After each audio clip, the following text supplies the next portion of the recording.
우리 좌우 분들 보시고 인사 한번 하겠습니다. 하나님이 위로해 주십니다. 하나님이 위로해 주십니다. 우리의 인생을 사는 가운데 모든 사람들에게는 고난이 찾아옵니다.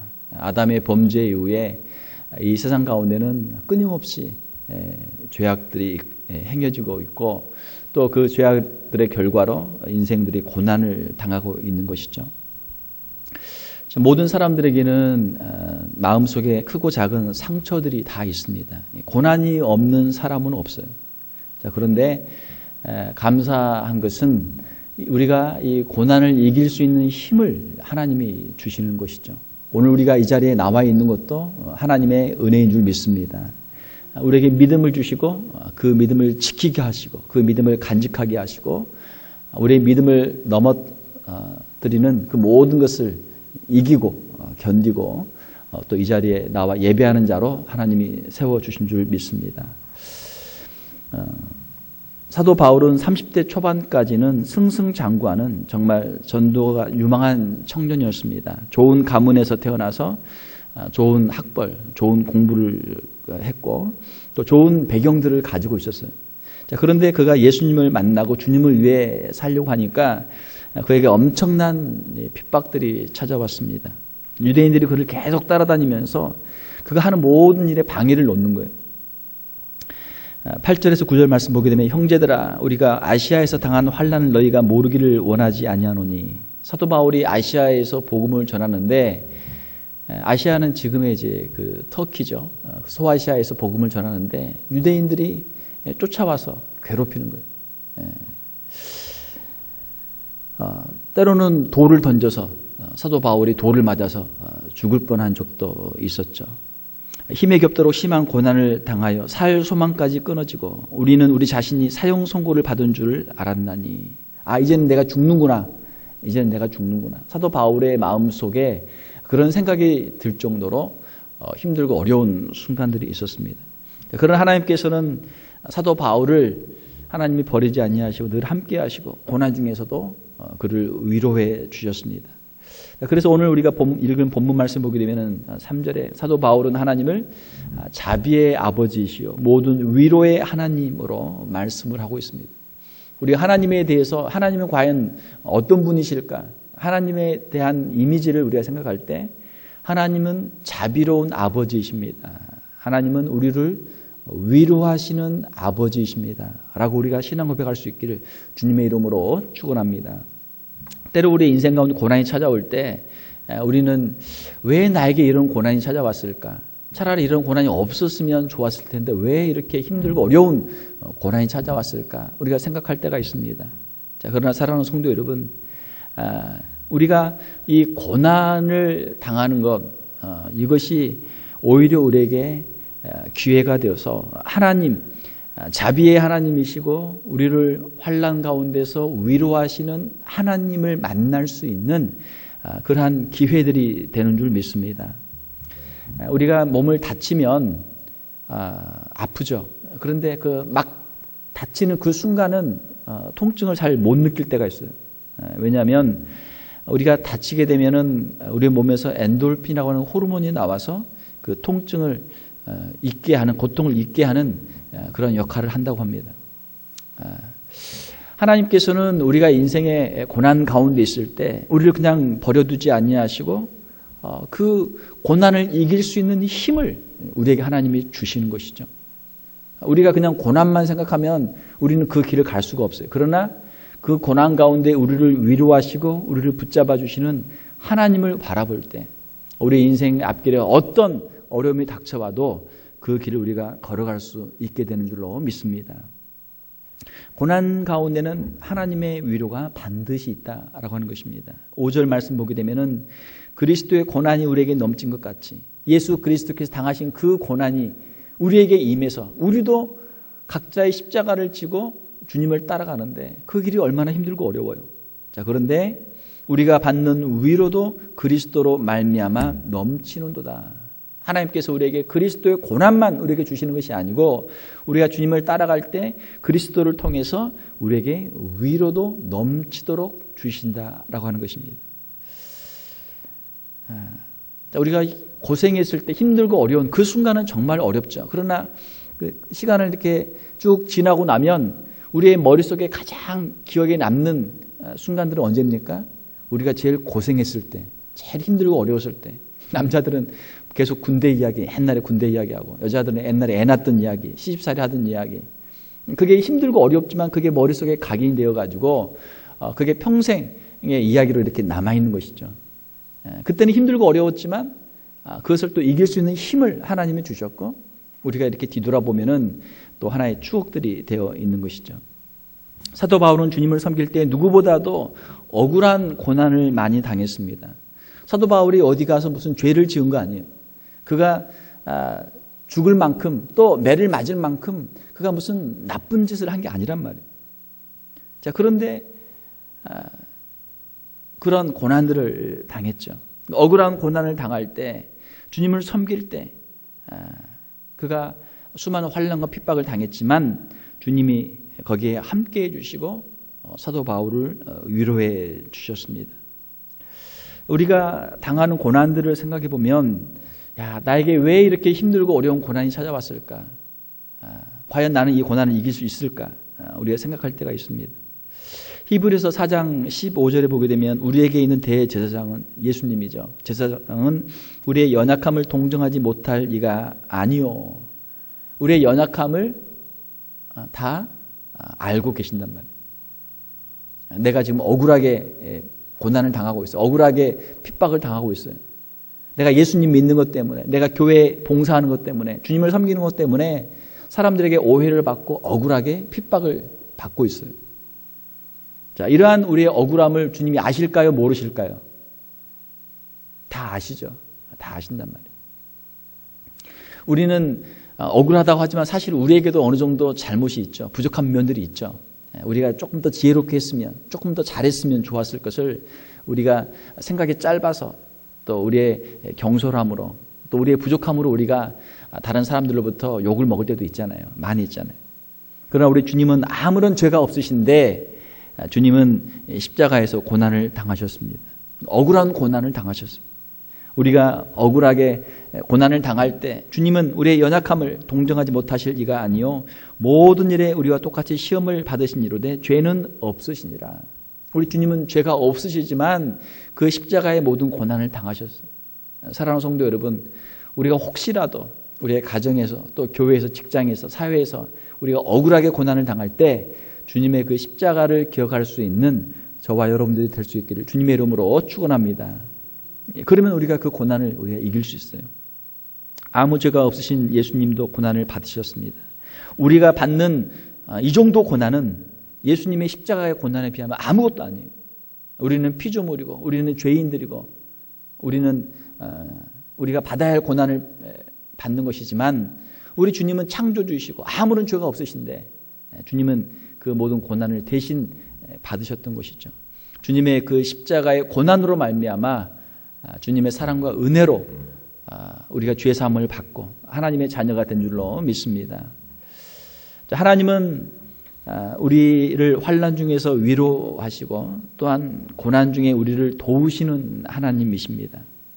사도 바울은 복음을 전하는 가운데 생명의 위협을 여러 번 당했어요.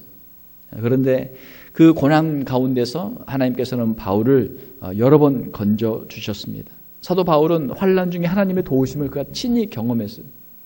그가 하나님의 도우심을 체험할 때마다 정말 하나님은 살아계시는구나, 하나님은 정말 나를 도와주시는 분이시구나 하는 것을 그가 직접 체험하게 되었던 것이죠. 사도행전 27장에 보게 되면은 사도 바울이 이제 예루살렘에서 로마로 이제 재판을 받기 위해 가는 가운데 유라굴로라고 하는 광풍을 만났습니다. 그 광풍으로 이제 배가 다 막 깨지는 거예요. 그래서 이 죄수의 신분으로 아직 미결수지만 죄수의 신분으로 잡혀가는 사도 바울을 이제 그 군인들이 죽이려고까지 했던 것이죠. 죄수들이 도망갈까봐. 자, 그런 위협 가운데 천사가 나타나서 바울아 두려워하지 말라. 내가 가이사 앞에 서야 하겠고 또 하나님께서 너와 함께 항해하는 자를 다 내게 주셨다 하는 말씀을 그가 듣게 됩니다. 자, 내가 이제 죽을지도 모른다. 내가 이 지금 이 풍랑 앞에서 내가 죽을지도 모른다 라고 하는 그 마음, 그 두려운 마음이 있죠. 그때 천사가 와서 위로해 주는 거예요. 또 사도 바울이 고린도에서 복음을 전할 때 유대인들의 대적과 핍박이 아주 심했습니다. 그때 주께서 사도 바울에게 밤에 나타나셔 말씀하시기를 두려워하지 말며 침묵하지 말고 말하라. 내가 너와 함께 있음에 어떤 사람도 너를 대적하여 해롭게 할 자가 없을 것이니 이는 이 성중에 내 백성이 많음이라. 사도 바울이 고린도에서 복음을 전하는데 유대인들의 핍박이 세요. 야, 여기서는 안 되나 보다. 여기서는 안 되나 보다. 어떻게 해야 되나 하고 있을 때 주님이 말씀해 주시는 것이죠. 두려워하지 말고 침묵하지 말고 복음을 전하라. 이 성중에 내 백성이 많음이라. 이 성중에 내 백성이 많다. 네가 전도하면 믿고 나를 믿을 사람들이 많다. 구원을 받을 사람들이 많다. 그러니까 걱정하지 말고 말해라. 복음을 전해라. 그래서 그 말씀을 힘입고 사도 바울이 고린도에서 1년 6개월 동안 머물면서 그가 복음을 전하게 되죠. 그렇게 해서 고린도 교회가 세워지고 그 교회가 부흥하게 됩니다. 사도 바울은 이 고린도 교회의 편지를 쓰면서 자신의 그 모든 자신의 경험들을 생각하면서 이 편지를 썼을 거예요. 사도 바울은 자신이 고난을 당할 때 주님께서 친히 위로해 주신 것들을 간증하면서 이 고린도 교회 성도들에게 내가 고난 가운데 하나님께서 나를 도와주신 것처럼 여러분들의 고난 가운데도 하나님께서 여러분들을 능히 도와주실 것입니다. 그렇게 말씀을 하고 있는 것이죠. 6절에 보게 되면 이 위로가 너희 속에 역사하여 우리가 받은 것 같은 고난을 너희도 견디게 하느니라. 고난을 견디게 하느니라. 사랑하는 성도 여러분, 아무리 힘들고 어려워도 여러분들이 가지고 있는 그 신앙을 여러분들이 지킬 수 있기를 주님의 이름으로 축원합니다. 아무리 힘들고 어려워도 아무리 교회 가기 싫어도 여러분들이 예배의 자리로 설 수 있는 여러분들의 그 신앙을 여러분들이 지킬 수 있기를 주님의 이름으로 축원합니다. 신앙생활 하다 보면 좋을 때도 있죠. 기쁘고 즐거울 때도 있어요. 그러나 우리의 신앙생활 가운데 힘들고 어려운 위기의 순간들이 찾아와요. 왜 그런 위기들이 찾아옵니까? 우리의 신앙이 식어질 때가 있죠. 말씀이 멀어질 때가 있어요. 기도가 식어질 때가 있어요. 찬송이 식어질 때가 있어요. 감사가 사라질 때가 있어요. 또 사람들을 만나면 여러 사람들의 하는 말들 있잖아요. 사람들의 말. 머리 색깔이 왜 그래? 또 뭐 옷이 왜 그래? 또 먹는 것, 입는 것, 정말 가장 어떻게 보면 좀 애들같이 단순하고 유치한 것들을 가지고 사람들이 자꾸 이런 말 저런 말 하게 되면 어때요? 마음속에 시험이 든단 말이에요. 마음속에 시험이 들어. 사랑하는 성도 여러분, 우리가 사람들의 말을 듣고 살게 되면 우리의 마음속에 시험, 이걸 그칠 날이 없어요. 그칠 날이 없어요. 우리가 하나님 앞에 무릎 꿇고 하나님 앞에 나올 때 하나님이 우리에게 위로를 주시고 하나님이 힘을 주시는 줄 믿습니다. 우리의 신앙생활은 누구 앞에서 하는 거예요? 하나님 앞에서 하는 것이죠. 하나님 앞에서요. 사람들 보고 신앙생활하면 넘어집니다. 넘어져요. 하나님 바라보고 하나님 말씀 붙잡고 믿음으로 승리하는 저와 여러분들이 다 될 수 있기를 주님의 이름으로 축원합니다. 10절 말씀을 보게 되면 그가 이같이 큰 사망에서 우리를 건지셨고 또 건지실 것이며 이후에도 건지시기를 그에게 바라노라. 사도 바울의 자신의 지나온 인생을 쭉 뒤돌아보면 내가 정말 힘들고 어려운 순간, 내 생명이 끊어질 것 같은 그 순간순간마다, 내 믿음이 넘어질 것 같은 그 순간순간마다 주님이 함께 하셨고 그 가운데서 나를 건져주셨고 이것은 이제 현재 완료예요. 과거에서부터 지금까지의 모든 그 시간들이 다 포함되어 있는 단어입니다. 하나님께서 지금까지 과거에서 지금까지 나를 지켜주셨고 내 믿음을 지켜주셨고 나를 주님 앞에서 예배할 수 있는 예배자로 세워주셨습니다. 또 앞으로도 내가 무슨 환난을 당할지 알지 못하지만 그 가운데서도 하나님이 나를 건져주실 것입니다. 미래에 대한 확신이죠. 미래에 대한 믿음입니다. 이후에도 건지시기를 그에게 바라노라. 이것은 기도죠. 지금까지 나와 함께 하여 주셨던 주님, 나를 인생의 모든 환난 풍파에서 나를 지켜주셨던 주님 감사합니다. 앞으로도 나의 남은 인생을 주님의 손에 의탁합니다. 내 믿음을 지켜주시고 주님 앞에서 늘 믿음으로 서는 자가 되게 하여 주시옵소서. 그러한 기도예요. 하나님을 섬길 때 힘들고 어려운 일들이 많이 있습니다. 그러나 고난 중에서도 감사한 것은 하나님께서 우리로 하여금 그 고난을 능히 견디게 하시고 이기게 하여 주신다라고 하는 것입니다. 하나님의 귀한 사역자들을 보게 되면 고난들이 많이 있었습니다. 모세도 주님을 섬길 때 힘들고 어려웠어요. 광야 생활 가운데 백성들을 인도하는데 백성들이 얼마나 그 불평이 많습니까? 원망이 많습니까? 백성들이 하나님을 원망하고 하나님을 불평하다가 원망하다가 하나님의 진노를 받아서 여호와의 불이 그들에게 임해서 백성들이 막 불에 타는 거예요. 그 가운데서 부르짖어 모세에게 제발 하나님께 기도해서 이 불이 좀 꺼지게 해달라. 민수기 11장에 보면 그 다베라의 불이 있죠. 그래서 모세가 기도하니까 이제 그 불이 꺼져요. 자, 그러면은 백성들이 우리가 하나님을 원망하면 안 되겠구나. 원망하면 우리가 망하는구나. 깨달아야 되는데 또 조금 있으면 또 불평이 또 슬슬 또 나와. 조금 있으니까 무슨 불평합니까? 이스라엘 백성들이 울면서 하나님께서 만나를 그들에게 주시는데 아침마다 만나를 주시면 얼마나 좋아요. 얼마나 감사해요. 그런데 그거 가지고는 감사가 안 된단 말이에요. 그거 가지고는 부족해. 왜? 만나를 먹고 나니까 이제 뭘 먹고 싶어요? 고기를 먹고 싶은 거예요. 고기를. 왜 우리에게 고기를 안 주십니까? 이 많은 백성들을 어떻게 고기를 다 먹이실 겁니까? 고기 생각이 나는 거예요. 고기를 달라. 또 우리에게 생선을 달라. 오이를 달라. 참외를 달라. 부추를 달라. 파를 달라. 마늘을 달라. 그러니까 메뉴도 참 다양해. 그래가지고 이 불평 그 광야에서 이걸 달라고 지금 원망하고 불평하는 거예요. 그때 모세가 하나님께 간구하죠. 민수기 11장 보게 되면 이 모든 백성에게 줄 고기를 내가 어디서 얻으리까? 부모의 심정이잖아요. 아이들이 배고프다고 먹을 것 달라 하면 부모는 뭔가를 줘야 되는데 지금 가진 게 없으니까 어떻게 해요? 막막하죠. 모세가 기도하기를 책임이 심히 중하여 나 혼자서는 이 모든 백성을 감당할 수 없나이다. 주께서 내게 이같이 행하실진대 구하옵나니 내게 은혜를 베푸사 즉시 나를 죽여 내가 고난당함을 내가 보지 않게 하옵소서. 그러니까 지도자의 자리는 욕먹는 자리예요. 하나님, 백성들의 원망과 이 불평이 너무 심해서 제가 이거 다 듣고 감당할 수 없습니다. 하나님, 저 이거 못하겠습니다. 저 그냥 데려가 주세요. 모세가 기도하는 거예요. 그때 하나님께서 모세를 위로하시고 메추라기 때를 보내주셔서 이스라엘 백성들로 고기를 먹게 해주시죠. 그리고 그 모든 백성을 혼자서 다 재판하고 모든 것을 다 다스릴 수 없으니까 장로 70인을 세워서 모세를 돕도록 하나님이 지혜를 주시는 것이죠. 하나님의 위대한 종이었던 엘리야도 하나님의 사역을 감당하는 데 있어서 그 길이 결코 평탄하지는 않았습니다. 쉽지가 않았어요. 아합과 이세벨 그리고 그들의 거짓 선지자들을 상대로 싸움을 했어야 되고 갈멜산에서 하나님의 그 불이 내려서 바알과 아세라 선지자들을 다 멸했지만 또 이세벨이 어떻게든 이 엘리야를 죽이겠다고 그렇게 호언하고 또 죽이려고 하니까 엘리야의 마음이 약해지죠. 엘리야는 이세벨을 피해서 광야길로 도망을 갑니다. 사람들이 안 사는 광야로 도망을 가요. 한참 도망을 가다가 지쳐서 로뎀나무 아래에 쓰러집니다.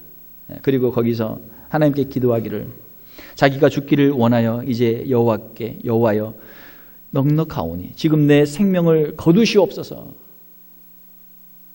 모세나 엘리야나 똑같아요. 도저히 이제는 더 이상 못하겠습니다. 엘리야가 말하기를 나는 내 조상들보다 낫지 못하니이다. 내 조상들은 정말 위대한 하나님의 종들이었고 능력의 종들이었고 이 원수들을 대적하며 하나님의 복음을 증거하며 하나님의 능력을 나타내는 위대한 종들이었는데 엘리야가 하나님께 고백하기를 나는 그 위대한 하나님의 종들에 미치지 못하는 너무나 부족하고 연약한 사람입니다. 하나님 이제 저는 이제 더 이상 못하겠습니다. 하나님 저를 데려가 주세요. 엘리야도 그렇게 기도하죠. 이제 자기는 할 일을 다 했고 더 이상 할 수 없으니까 데려가 달라는 거예요. 자, 그때 하나님께서는 천사를 보내셔서 그에게 먹을 떡과 물을 주시고 그를 위로해 주십니다. 그리고 다시 힘을 내서 하나님의 사명을 감당할 수 있도록 그를 도와주세요. 사랑하는 성도 여러분, 우리가 주님의 일을 감당할 때 힘들고 어려울 때가 많죠. 아, 이제는 내가 할 만큼 다 했구나. 이제는 더 이상 못하겠다.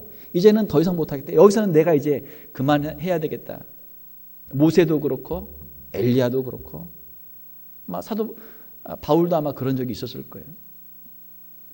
우리가 환난 가운데, 고난 가운데, 인생의 그 위기 가운데 우리가 모든 것을 다 내려놓고 우리가 마치 포기하는 것 같은 그 순간에 주님께서 찾아오셔서 그들을 위로해 주시고 그들에게 힘을 주시고 그 남은 사명들을 감당할 수 있도록 도와주신 것이죠. 사랑하는 성도 여러분, 우리에게 고난과 환난이 닥쳐올 때 여러분 너무 두려워하지 마시기 바랍니다. 하나님께서 그 모든 고난과 환난 가운데 우리를 지켜주시고 그 고난들을 능히 이기게 하여 주시는 줄로 믿습니다. 또한 이 환난을 생각해 볼 때 고난과 환난이라고 하는 것들은 우리에게 손해만 있는 것이 아니고 우리에게 유익이 되는 것들도 있다라고 하는 것이죠. 우리는 이러한 고난들을 통해서 하나님의 은혜 가운데 더 깊이 들어가게 됩니다. 시편 119편 71절에 보게 되면 고난 당한 것이 내게 유익이라 이로 말미암아 내가 주의 율례들을 배우게 되었나이다. 하나님의 뜻이 무엇이고 하나님은 어떤 분이시고 하나님의 말씀이 어떤 것인지를 우리가 깨닫게 되는 것이죠. 오늘 읽은 말씀 9절에도 보게 되면 이는 우리로 자기를 의지하지 말고 오직 죽은 자를 다시 살리시는 하나님만 의지하게 하심이라. 우리는 누구를 의지하고 살아요? 우리 자신들을 의지하고 살아요. 자기 힘을 의지하고 살아요. 아, 이건 내가 할 수 있어. 아, 이건 내가 할 수 없어. 이거 할 만해. 아, 이건 도저히 안 되겠어. 우리는 나름대로 어떤 판단 기준들을 가지고 자기 힘을 가지고 산단 말이에요. 인생의 고난과 위기가 찾아오면 어때요? 우리는 이건 내 힘으로 할 수 없는 것이다. 거기서 우리는 자기 자신의 능력의 한계를 깨닫게 되고 거기서 우리는 이제 포기하게 되는 것이죠. 환난 가운데서 도우시는 하나님을 우리가 체험하게 되면 우리의 인생은 내 힘으로 사는 것이 아니고 하나님의 은혜로 사는 것이구나 하는 것을 우리가 깨닫게 됩니다. 사랑하는 성도 여러분, 우리의 신앙생활은 우리의 힘으로 하는 것이 아니고 하나님의 은혜로 하는 것인 줄 믿습니다.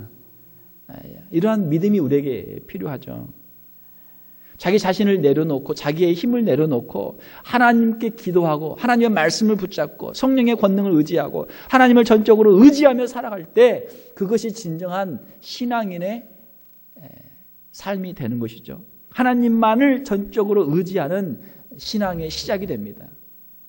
환난과 고난을 만나지 못하게 되면 아직은 신앙생활이 시작이 됐다고 할 수도 없어요.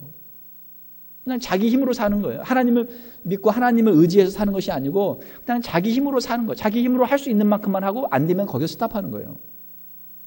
안 믿는 사람들도 다 그렇게 하죠. 그러나 우리 하나님을 믿는 사람들은 인생의 위기를 만날 때, 인생의 고난을 만날 때 거기서부터 진정한 자기의 신앙의 그 실력을 보여주는 거예요. 우리가 가지고 있는 믿음을 그 순간에서부터 하나님께 보여드리는 것이죠. 하나님, 나는 내 힘으로 사는 것이 아니고 하나님을 믿는 믿음으로 삽니다. 하나님의 도와주시는 능력으로 삽니다. 그때부터 우리의 신앙이 아주 드라마틱한 그런 인생으로 변화되게 되는 것이죠. 거기에는 이제 수많은 간증들이 따라오게 됩니다. 하나님이 도와주셨습니다. 하나님이 하셨습니다. 하나님이 하셨습니다. 자기 자신을 내려놓고 하나님만을 전적으로 의지하는 신앙생활을 우리가 시작하게 되는 것이죠. 또한 오늘 말씀해 보게 되면 4절에 우리의 모든 환난 중에서 우리를 위로하사 우리로 하여금 하나님께 받는 위로로서 모든 환난 중에 있는 자들을 능히 위로하게 하시는 이시로다. 자, 우리가 환난을 당했을 때 환난의 그 유익한 점은 무엇인가? 우리가 그 환난을 고난을 하나님께 주시는 위로로 하나님 주시는 힘으로 이기고 나면 그때부터는 우리가 또 다른 사람들을 위로할 수 있는 그러한 사람들로 살아갈 수 있다라고 하는 것입니다. 우리 주님이 십자가에서 고난을 받으심으로 고난당한 자들을 도우신 것처럼 우리가 환난을 당할 때 하나님의 도우시는 그 힘으로 환난을 이기고 나면 다른 사람들을 도울 수 있는 그런 사람들이 되는 것이죠. 자, 우리 인생을 살아갈 때 우리 인생의 목표가 무엇입니까? 우리 자신의 행복, 자신의 성공? 사람마다 인생의 목표가 있어요. 대부분의 사람들은 자기 자신의 행복이에요. 자기 자신의 인생의 성공이에요. 그러나 우리가 환난을 당하고 넘어지고 우리가 깨어지고 부서진 자리에서 하나님께서 주시는 고난, 하나님께서 주시는 그 위로를 체험하고 그 가운데서 일어선 성도들은 인생의 목표가 달라져요. 인생의 목표가 달라져요. 인생의 목표가 나와 같은 고난과 환난을 당했던 사람들을 도와주고 그들을 섬기는 삶을 사는 것으로 그 인생의 목표가 달라져요. 사람이 마음이 중요하죠. 마음이 중요해요. 다른 사람의 마음을 이해하는 것이 중요합니다. 이미 그런 똑같은 경험을 가지고 있었던 사람들은 그 고난당하는 사람들의 마음을 이해할 수가 있어요. 같은 처지에 있었던 사람들을 더 잘 이해할 수가 있는 것이죠. 하나님 왜 저에게 이런 고난을 주셨습니까? 그 답은 이런 고난을 통해서 고난당하는 사람들의 마음을 이해하고 그들을 도울 수 있는 사람들로 우리를 사용하시기 위해서 이런 고난들을 하나님께서 허락하셨다라고 하는 것입니다. 아픈 사람도 건강을 치유받으면 많은 일들을 할 수 있죠. 우리의 과거의 고난의 상처들, 아픔들, 비록 힘들고 어려웠지만 주님도 오시는 힘으로 우리가 그것을 극복하고 이기고 나면 그것들을 통해서 하나님 앞에 더 귀하게 쓰임받는 우리의 인생들이 되는 줄로 믿습니다. 얼마 전에 그 몇 년 전이죠. 그 레나 마리아 이 워싱턴에 왔었잖아요. 두 팔이 없어요. 두 팔이 없고 한 발은 다리가 짧아요. 그런 장애를 가지고 태어났습니다. 그런데 많은 사람들에게 찬송으로 하나님께 영광을 돌리면서 은혜를 끼치는 그러한 모습을 우리가 직접 본 적이 있습니다. 또 닉 부이치치라고 하는 사람이 있죠. 양팔과 양다리가 없어요. 태어날 때 이 사지가 없이 태어났어요. 그런데 그가 이제 전 세계를 다니면서 사람들에게 하나님에 대해서 또 우리가 어떻게 살아야 되는지 우리 인생에 대해서 강연하는 그러한 삶을 살고 있습니다. 전에 한국의 힐링 캠프라고 하는 그 유명한 TV 프로그램에도 출연해서 자기의 인생에 대해서 이야기하면서 하나님에 대해서 이야기하고 일반 그 공중파 방송에서는 그 신앙 간증이나 이거 하기 어렵거든요. 자기 성경책을 가지고 나와가지고 성경책을 보여주면서 자기 신앙을 간증하는 그런 내용도 있었죠. 그가 2009년에 썼던 책 No Arms, 팔이 없습니다. No Legs, 다리도 없습니다. No Worries, 염려도 없습니다. 팔도 없고 다리도 없지만 걱정도 없습니다. 그런 유명한 책을 썼죠. 그리고 Life Without Limbs라고 하는 그 사지가 없는 인생, 사지 없이 사는 인생이라고 하는 그런 이제 재단을 만들어서 사람들을 이제 도와주면서 그렇게 살아요. 그가 여러 가지 많은 그 명언들을 남겼는데 그가 한 말 중에 이런 말이 있습니다. 내가 할 수 있으면 당신도 할 수 있습니다.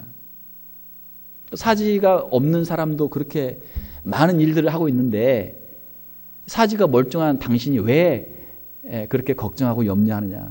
당신은 나보다 더 잘할 수 있지 않느냐. 그런 말이죠. 한번 뭐 유튜브나 이런 데 보면 있으니까 한번 보세요.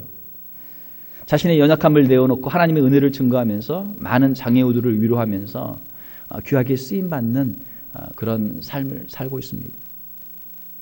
고난 때문에 그가 가지고 있는 그의 장애 때문에 더 귀하게 쓰임받는 거예요. 사지가 멀쩡한 사람보다도 더 크게 사역을 하고 있습니다. 그러한 장애 때문에 장애를 가진 사람들을 더 위로할 수 있고 그들을 더 섬길 수 있는 그런 자리에 있는 것이죠. 우리 인생의 고난 가운데서 여러분 낙심하지 마시고 하나님께 기도할 수 있기를 바랍니다. 11절 마지막 절 우리 함께 읽은 말씀 보게 되면 너희도 우리를 위하여 간구함으로 도우라. 이는 우리가 많은 사람의 기도로 얻은 은사로 말미암아 많은 사람이 우리를 위하여 감사하게 하려 함이라. 사도 바울의 일생은 기도하는 일생이었습니다. 왜? 그의 끊임없이 환난과 고난들이 닥쳐오기 때문에 그 가운데서 하나님의 도우심을 간구하는 기도의 일생이었습니다. 또 자기가 기도할 뿐만이 아니고 성도들에게 기도해달라고 부탁을 하고 있습니다. 기도의 부탁을 하고 있습니다. 여러분, 여러분의 인생의 문제들을 가지고 기도의 부탁을 할 수 있는 기도의 동역자들이 주변에 많이 있을 수 있기를 주님의 이름으로 축원합니다. 기도의 동역자가 많이 있어야 돼요. 기도를 부탁할 수 있어야죠. 성도들이 눈물로 기도할 때 하나님께서 그 기도를 들으시고, 교회를 위해 기도할 때 교회를 복주시고, 주의 종들을 위해 기도할 때 주의 종들에게 힘을 주시고, 또 이웃들을 위해 기도할 때 이웃들을 축복하시는 놀라운 역사들이 임하게 되는 줄 믿습니다. 말씀을 맺겠습니다. 고난에는 하나님의 뜻이 있습니다.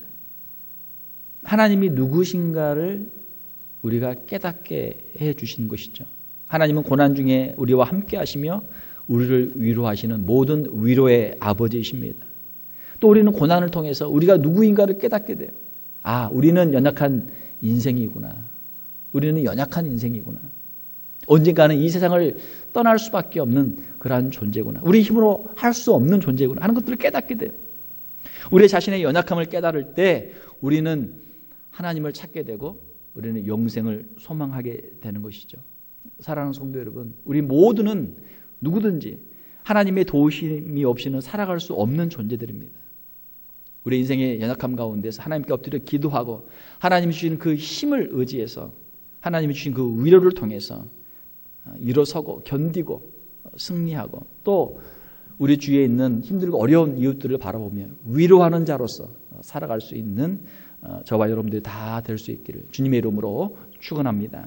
함께 기도하겠습니다. 하나님 아버지, 우리 인생을 살아가는 가운데 수많은 고난과 환난과 핍박들이 있습니다. 하나님, 이 모든 것들 가운데 하나님 저들을 위로하여 주시며 견디게 하여 주시고 이 고난들을 이겨낼 수 있는 귀한 성도들이 다 되게 하여 주시옵소서. 또한 이 모든 고난들을 이겨낼 뿐만 아니고 이제는 우리 주위에 있는 힘들고 어려운 이웃들을 위로하는 위로자로 살아갈 수 있는 저희들 되게 하여 주시옵소서. 주님의 사랑과 주님의 은혜로 우리 심령이 늘 충만케 도와주시고 우리의 말을 통해서 우리의 행동을 통해서 주님의 사랑과 은혜를 증거할 수 있는 귀한 성도들을 다 되게 하여 주시옵소서.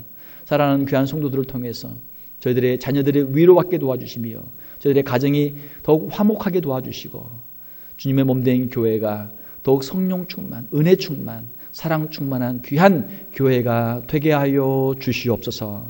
거룩하신 우리 주 예수님 이름으로 기도하옵나이다. 아멘.